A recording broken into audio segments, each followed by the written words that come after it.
Bonjour les amis, on se retrouve pour notre petite capsule hebdomadaire. Nous regarderons aujourd'hui les énergies de la semaine qui commence le 11 août 2025.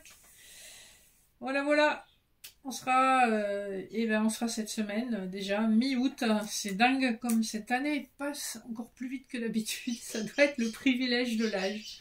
J'espère que vous profitez bien de vos vacances. Alors, pour aujourd'hui, je vous propose des couplets pour le général avec le Rider-Waite et le Keeper fin de siècle, pour le sentimental avec l'Oracle des miroirs et le Petit le Normand étendu, et vous aurez un message annexe de l'Oracle du pouvoir intuitif des déesses et du souffle intuitif des cartes, qui n'est rien de plus que mon jeu. Pour commencer, nous allons chercher un petit message spirituel avec la triade pour cette semaine. Qu'est-ce qu'on nous annonce, puisqu'on aura terminé un portail le 8. Voilà. Qu'est-ce qu'on nous dit? Eh bien, peut-être que vous êtes un petit peu la tête dans le seau, mais on vous dit que des bénédictions arrivent. Que peut-être vous avez entrepris ou allez entreprendre pendant cet été une formation ou apprendre une nouvelle compétence en tout cas. Je pense que c'est quelque chose qui vous vient d'une vie passée très ancienne, à quoi vous allez vous reconnecter. C'est quelque chose que vous avez laissé derrière vous, ça peut concerner la clairvoyance ou en tout cas un aspect divinatoire à votre vie. Voilà. Et peut-être qu'on vous a amené dans cet espace de dépression, de réflexion, de noirceur, justement, pour vous reconnecter à cette part d'ombre qui cache aussi des grandes compétences. C'est un peu le sentiment que j'ai. Parce que c'est que quand on a la tête dans le seau qu'on se pose des questions. Hein, c'est comme ça. Voilà. Et peut-être que vous avez aussi traversé un deuil qui vous a amené à vous poser des questions sur l'au-delà. Ça peut être un deuil dans le monde physique, hein, donc la perte d'un être cher, comme ça peut être aussi un deuil dans le sens d'un renoncement, peut-être à une histoire de couple, hein, puisqu'on a la fusion derrière, ou peut-être à une augmentation. C'est comme s'il y avait enfin une énergie de renoncement qui est quand même assez violente avec le malheur.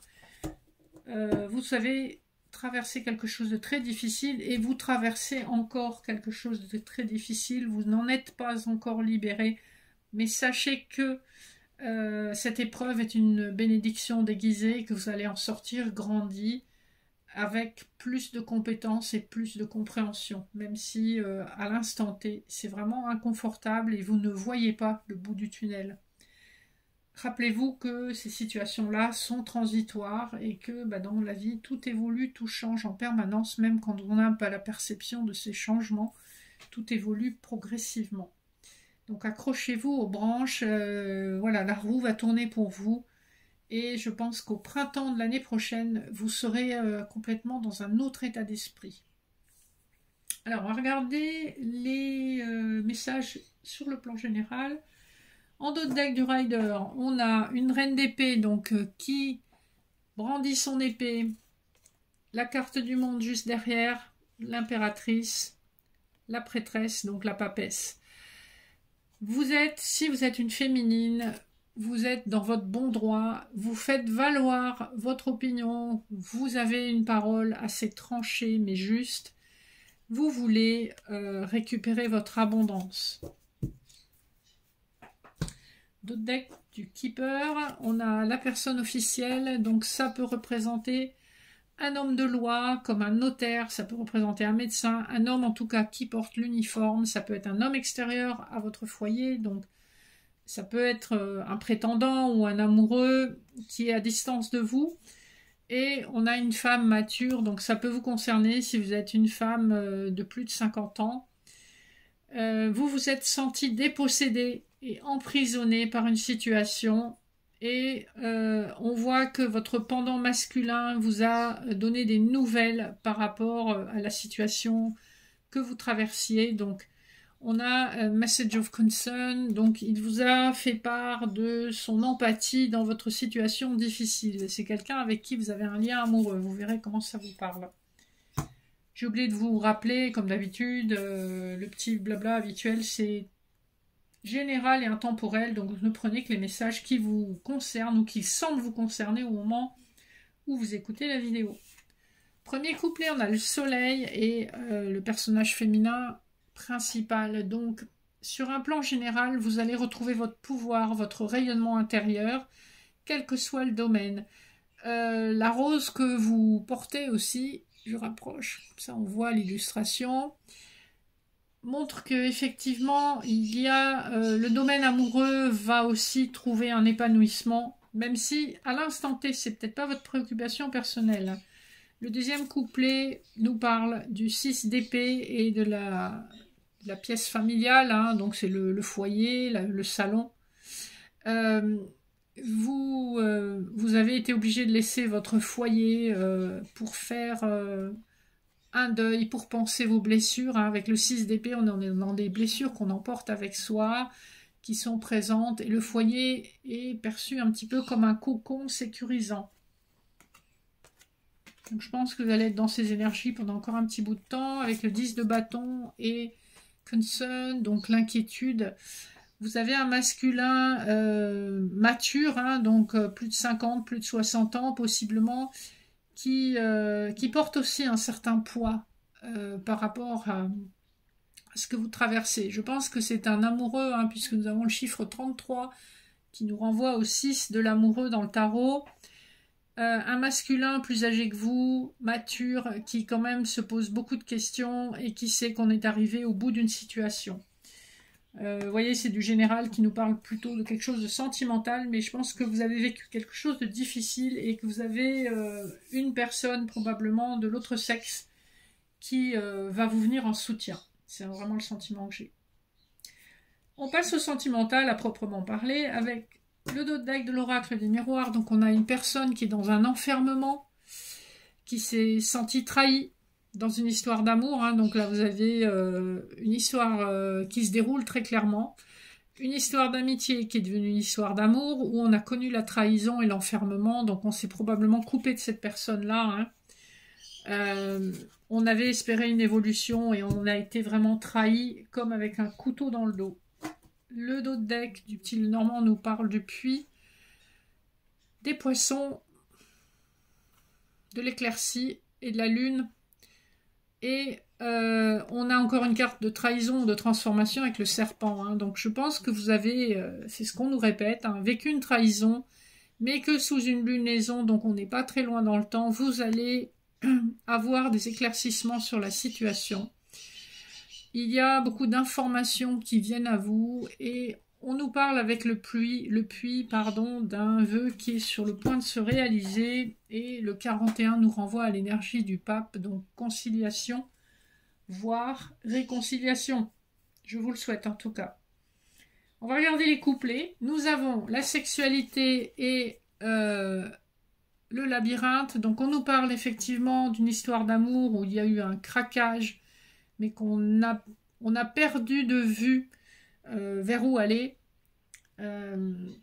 On s'est contenté de ces moments partagés, mais on ne savait pas trop dans quelle direction aller dans cette histoire d'amour.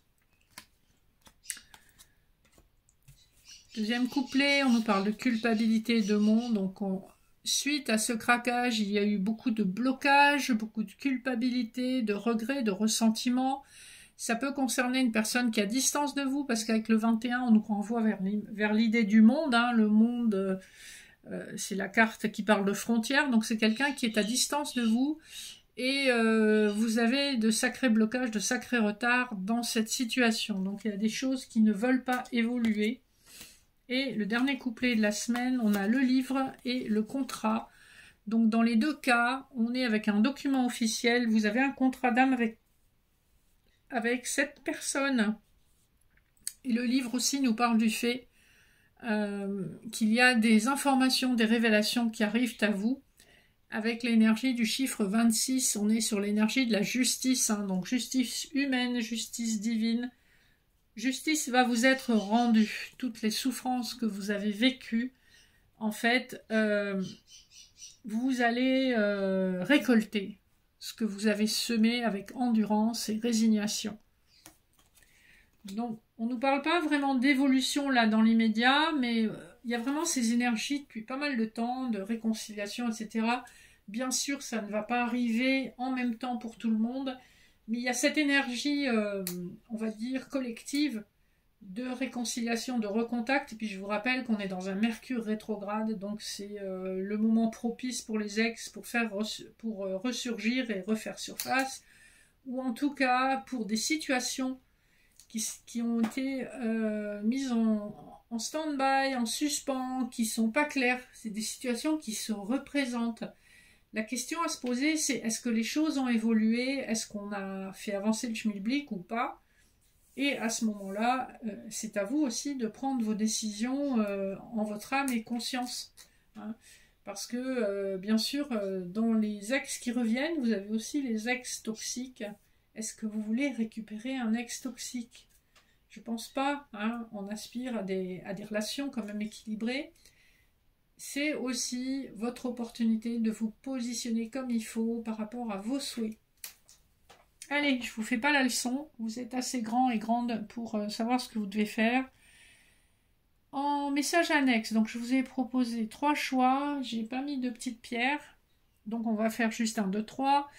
Avec l'oracle du pouvoir des déesses, c'est l'oracle le souffle intuitif des cartes, qui est l'oracle que j'ai créé. Et on va voir tout de suite ce qu'on nous dit pour le premier couplet. Vous avez métis avec la sagesse. Et le chiffre 4 qui vous parle de stabilité, qui vous parle de l'appui de vos anges, qui peut vous parler effectivement de 4 jours, 4 semaines, 4 mois. En tout cas, on est dans quelque chose qui relève de la solidité, de la stabilité, d'un projet, de présence angélique. Et on voit que vous avez acquis de la sagesse. Donc, vous voyez si c'est pour vous ce message, hein. Le numéro 2, nous avons alors Artémis avec Focus et Excalibur. Hein. Donc c'est intéressant parce qu'on a 2 cartes avec des armes. On a encore une fois avec Artémis, vous voyez en haut à droite, le chiffre 4. Donc de la stabilité, c'est votre objectif. Vous voulez du solide. Excalibur aussi nous parle de quelque chose de très juste. La droiture, l'intégrité, la force, la destinée, le mental, l'intelligence, le fait d'être incorruptible. Donc, vous pouvez être dur et vous semblez intraitable, mais en fait, vous êtes juste. Voilà, pour le numéro 2. Le numéro 3, vous avez l'étincelle créative et la jonquille. Voilà, et c'est intéressant parce que l'étincelle créative, c'est encore le chiffre 8. Donc on a vraiment cette notion de justice divine, de quelque chose de droit. Et avec la jonquille, on a le chiffre 11, donc c'est un chiffre karmique. On vous parle du début, de la graine qui germe, de l'espoir, des beaux jours, de la luminosité, du renouveau, du karma, la clairvoyance. Votre chakra sacré, l'estomac, le pancréas. Donc là, laissez votre créativité vous guider parce que elle va vous aider à vous renouveler, elle va vous aider à sortir aussi à la fois des schémas répétitifs et puis de ce fond du seau qu'on a vu tout au début du tirage où vous étiez. Donc laissez votre créativité vous aider à guérir, à vous sentir magicienne et magicien de votre vie par la création. Voilà les amis, j'espère que ce message vous apportera des éclaircissements sur les zones d'ombre de votre vie. Je vous invite à me retrouver très rapidement pour la prochaine guidance. Et en attendant, si vous avez des questions ou besoin de me contacter, vous avez mes informations en barre d'infos. Je vous souhaite une excellente semaine et je vous fais de gros bisous. À très vite.